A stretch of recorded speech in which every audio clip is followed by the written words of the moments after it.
When author Marjorie Kinnan Rawlings discovered the Florida town of Cross Creek, it became a sanctuary of creativity for her.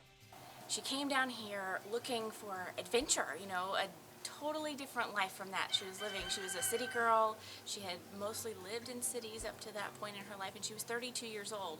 Born a Yankee, Rawlings bought the 72-acre orange grove in Cross Creek and found her muse.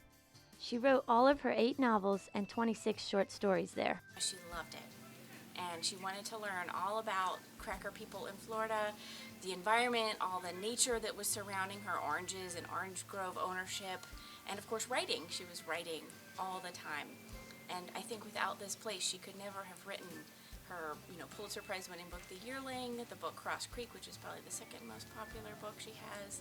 The Marjorie Kinnan Rawlings State Park is dedicated to preserving Marjorie's way of life during her time in Cross Creek. She did so much of her writing on the veranda in the front.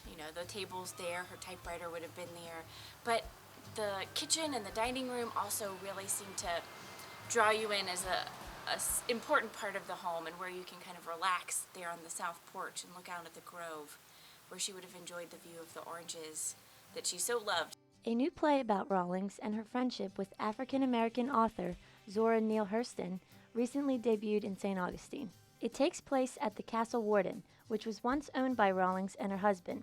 Jean Rayner directed the play. Oh, it was a fascinating journey. We knew a lot about Marjorie Kinnan Rawlings because we had done several productions about her. Through her writings and articles about her is how we came about, the conclusion of how she would act, her courage, her tenacity. The woman of the time, like I said, was difficult, and she stuck to her guns. Nancy Grote, a St. Augustine actress, has been cast as Marjorie in 3 different productions. There was something about Marjorie, once I got to know who she really was, that clicked with me. I think it has something to do with identifying with her, moving down south from the north. That's exactly what I did late in life, later than her, of course, but it's had a profound impact on me. Obviously, it did with her too. Whether she was entertaining guests in St. Augustine or tending the farm in Cross Creek, Rawlings felt at home in Florida, and Florida continues to remember her legacy.